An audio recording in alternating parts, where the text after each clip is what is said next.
When you need a mortgage, don't stress at all. Just tune right in and give these guys. Good morning, YouTube. Today is Tuesday, July 15th. Anthony's taking the biggest chug of coffee I've ever seen. And I guess today marks the day that Pittsburgh becomes an AI hub. What's going on, fellas? Nothing. It's a big day here for Pittsburgh and the greater Western Pennsylvania area, I would say. Big news, big. I don't know if you'd call it a stimulus, but it's a stimulus to our area for sure.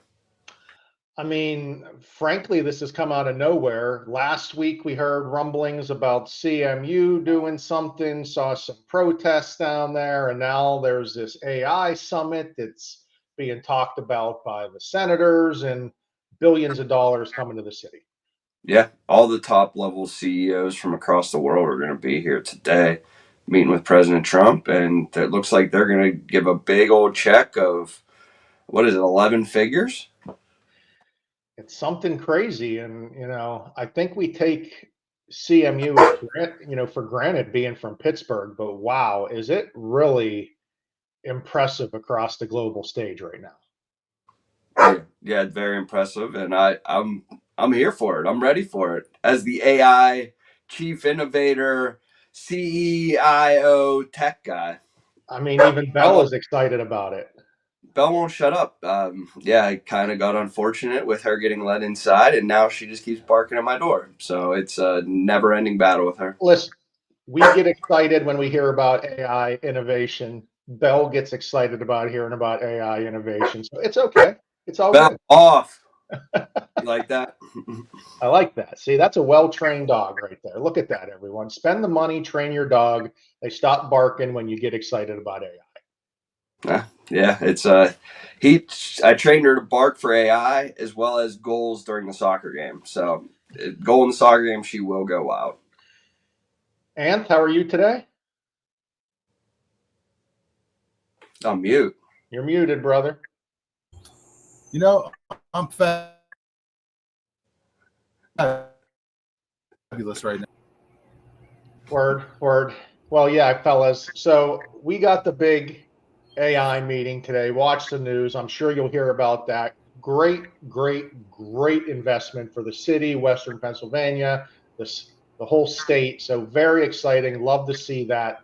But on the flip side, what we really wanted to get in today is talking about mortgage points, what they are, when you pay them, when they're good, when they're bad, when you know about them, when you don't know about them, if you're working with a good loan officer or you're working with a bad loan officer. That's all intermingled into mortgage points. And a mortgage point is the reason why a buyer strictly can't ask what your lowest interest rate is. If you're only asking that question and you're not working with the most outstanding loan officer in the world, they might use that question to make you pay more money. And we're going to explain why and how coming up here. Yeah, and I think points are not for everybody. It's set up during the loan, and that's what we as loan officers help discuss through. So if you're just out there saying I'm buying 2 points, I'm getting that rate down, that might not be the way to look at it. You have to see where the break even point is, and everything makes sense through the numbers. So that's why it's very important to talk to us about these points in your specific deal. And there's buy down points and there's origination points. So when we talk about a point, a mortgage point is 1% of the loan amount. That's the cost to the buyer. A mortgage point is generally used to buy down your interest rate to lower the interest rate, but there is that cost associated. There's also points that a lender can use, origination points, to charge you costs at closing. So you have to know what you're getting charged. You have to know what you're paying, and you have to know what the cost of your interest rate is, because it can vary greatly, thousands and thousands of dollars from lender to lender. And here we go. We're getting into it with Anth right now. So we send out to our realtor partners twice a day our rates. So these rates came out 607 last night. As you can see, the top rate, 6.25%, that shows a cost of 1.01% points.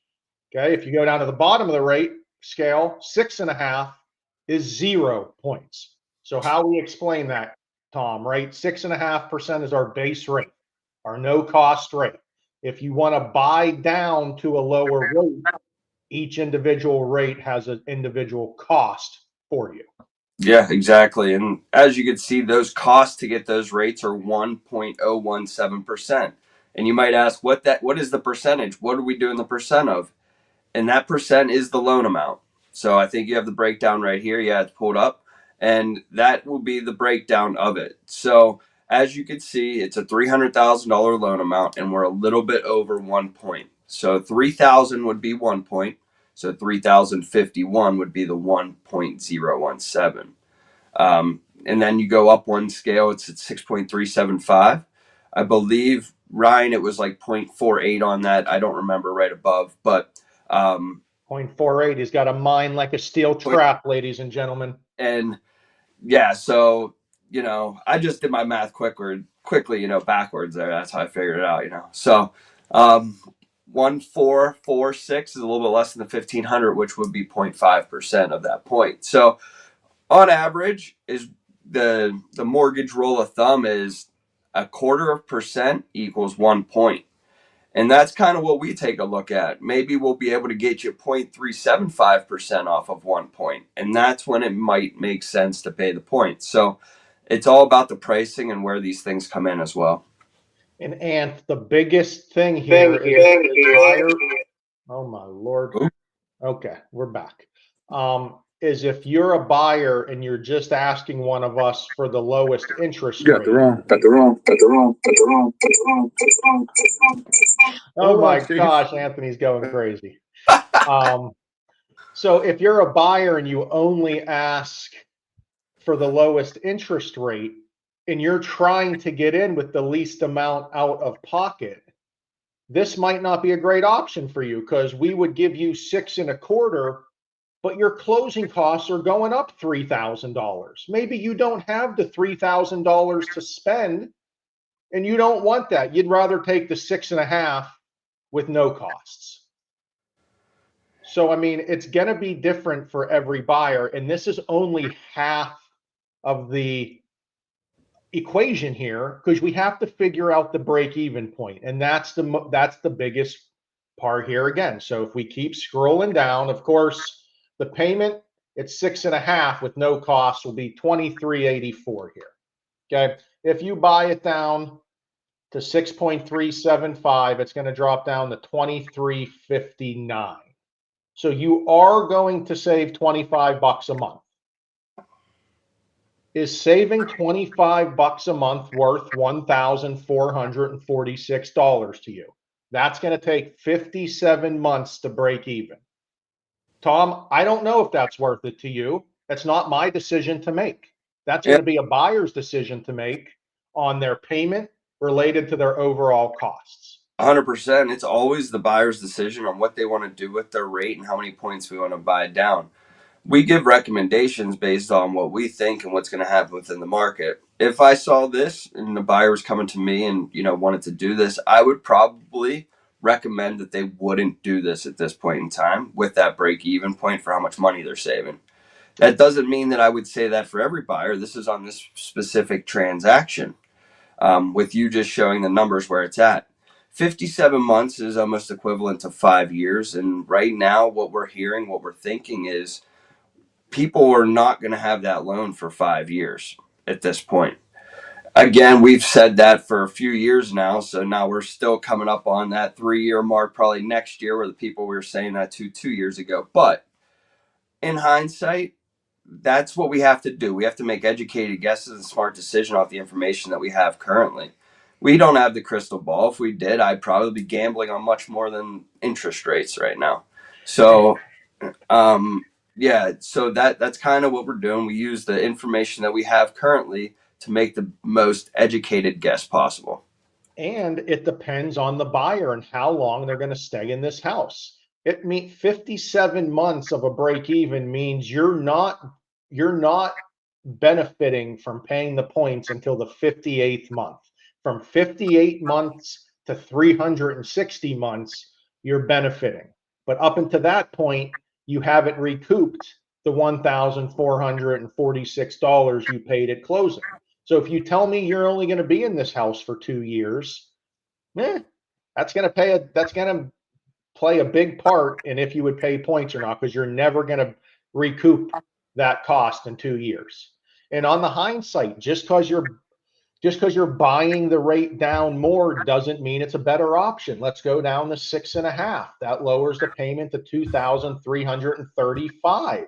You're saving $49 a month. That's costing $3,051 at closing, though. Now we're up to 62 months of a break-even point. So again, we're sitting around that 5-year mark, and that's kind of the rule of thumb for a break-even. If you're paying points right now, is that you're gonna at least to be waiting a couple years to break even. So we have to talk to you. What is your plan? Do you want to buy the rate now, not worry about the market? You're going to be in this house forever. You're good with that rate, and you're solid. You're fixed rate. You're good. If you're not going to be in the home very long, maybe we do a temporary buy down. Maybe we look at getting seller assistance and doing something else. There's always other options out there, but you have to ask the question of what the cost is with the interest rate, because buyers are getting ripped off every day in this business because they're not asking those questions and they're not knowing their costs. Yeah, the biggest thing I see is the lenders, online lenders, will add points, either discount or origination, and then lower the taxes from 12 to 2 months to get rid of that extra cost at the bottom. That way, the cash to close will look the same, and their monthly payment will be a lot less. And that's why they're focused on agents, because sometimes we don't get a second look. They need you guys as agents to look at the loan estimate, to understand what you're seeing, to protect your buyers from getting charged points when they shouldn't be, because we just said a point is 1% of the loan amount. So if you have a buyer that has a $300,000 loan amount, that could be $3,000. A $400,000 loan amount, $4,000. $500,000 loan amount, $5,000. That lenders could be charging points just to get them more money.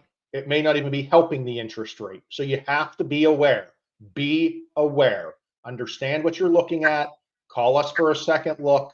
We're here to get every buyer into a home before it becomes the AI hub of the world and prices skyrocket. So get in now before it's too late, because heck, it might be too late. We might turn into Boston pretty soon, where you can't buy a shack for $1 million. God, I hope not. But just saying, AI innovation has the potential of increasing home prices. Yeah, I think that's where we're going to trend to over the next few years is north. They're saying, just even on the news this morning, national news, saying Pittsburgh is the national hub of tech right behind Silicon Valley. So it's already happened. It's happening. It's continuing to happen. So don't be too late.